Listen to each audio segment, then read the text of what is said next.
Во времена очень короткого халифата Абу Бакра, да будет доволен им Аллах, вероотступники всех мастей объединились против него. Все отвернулись от Абу Бакра ас-Сиддика, да будет доволен им Аллах. Я подчеркиваю, каждый. Неужели он сдался? Разве Абу Бакр ас-Сиддик сказал: «Хорошо, пусть правит большинство»? Разве он сказал: «Пусть Мусейлима аль-Каззаб идет дальше по своему пути»? Разве он сказал: «Пусть большинство, кто жаждет идолопоклонства, правит»? Разве он сказал: «Пусть большинство, кто отказывается платить закят, правит»? Разве он сказал: «Пусть Мусейлима, который утверждает, что он пророк, правит»? Разве он сказал всем группам, которые объединились против ислама и сформировали единое большинство против ислама? Факт, который никто не может отрицать. Разве Абу Бакр, да будет доволен им Аллах, сказал им: «Давайте проведем выборы»? Во времена халифата Абу Бакра, после смерти пророка Мухаммада, мир ему и благословение, все отвернулись от Абу Бакра ас-Сиддика, кроме Мекки, Медины и Таифа, и маленького города в восточной части арабского полуострова. Разве он позволил им править? Почему он не позволил править большинству? Было три группы, которые отвернулись от Абу Бакра ас-Сиддика, которые считались вероотступниками. Группа, которая вернулась к поклонению идолам, другая группа, которая отрицала милостыню, и третья группа, которая утверждала, что Мусейлима аль-Каззаб является посланником от Аллаха. Все они объединились против Абу Бакра. Разве Абу Бакр проявил хоть какую-то слабость? Разве он сказал: «Позвольте мне стать наивным предателем»? Разве он сказал: «Давайте пойдем на компромисс с людьми»? Нет, тогда это был бы не Абу Бакр ас-Сиддик, да будет доволен им Аллах. Разве он дрогнул? Слышали ли вы его золотую цитату, которую он упомянул в свое время, сидя в таком положении, когда мир в его время обрушился на него? Ат-Табари и другие передают, что он сказал: «Неужели эта религия станет меньше, чем когда был жив пророк, мир ему и благословение, в то время как я жив?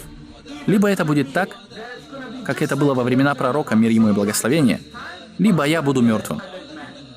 Он сказал, что его средства к победе не зависят от качества или количества его врагов, их числа и того, что они имеют. Он был обучен своим лучшим другом, мир ему и благословение, тому, что оставаться непоколебимым на твердом таухиде является средством достижения победы при встрече с врагом. И он поступил именно так. Послушайте этого человека. Послушайте его в тот самый момент, когда мир отвернулся от него. Мягкосердечный, мягко говорящий человек, чей голос не был слышен в молитве, потому что у него была привычка плакать. Очень много. Послушайте, каким бесстрашным он стал. «Клянусь Аллахом, я буду сражаться с любым, кто будет отделять милостыню от молитвы». Абу Я'ля передает, что это было единогласие сподвижников считать тех, кто отрицал закят, вероотступниками. Это также было мнением Аль-Бухари, да помилует его Аллах, Ибн Таймии, да помилует его Аллах, Мухаммада ибн Ибрахима, современных ученых и многих других. Поторгуйся с ними, Абу Бакр. Почему ты с ними не поторговался, Абу Бакр? Позволь им убивать мусульман, Абу Бакр? Позволь Мусейлиме править частью Аль-Ямамы, он же далеко. Почему ты не позволил ему править? Сядь с ним, Абу Бакр, в межконфессиональный диалог. Позволь им провозглашать идолопоклонство. Позволь другим утверждать, что Мусейлима – это посланник. И позволь верующим в Мухаммада, мир ему и благословение, верить. И в конце концов просто помолитесь вместе о мире. Такими сегодня являются обманутые мунафики, но только не Абу Бакр. Абу Бакр был первым листом дерева пророка, мир ему и благословение.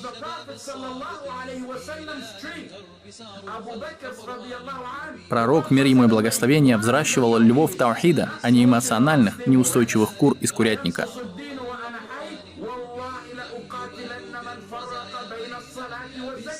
Клянусь Аллахом, я буду сражаться с любым, кто будет отделять милостыню от молитвы.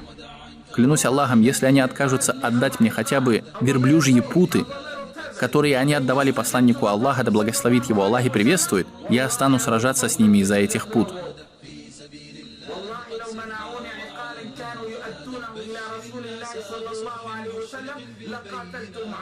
Но Абу Бакр, да будет доволен им Аллах, ты же слаб, они же сильны.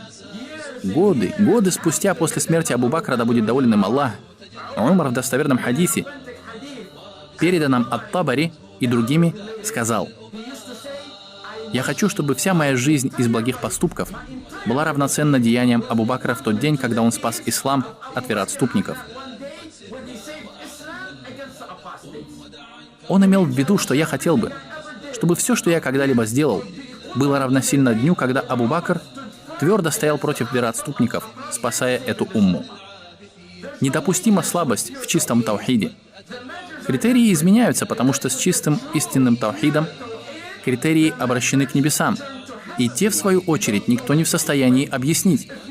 Если бы вы спросили Абу Бакра в тот момент, как ты можешь сражаться со всеми этими людьми, Абу Бакр, лишь 3-4 города против суперсилы, которая, как стервятники, лишь ищет возможность напасть на тебя, как ты собираешься сделать это, Абу Бакр? Это же смертельный, самоубийственный способ мышления.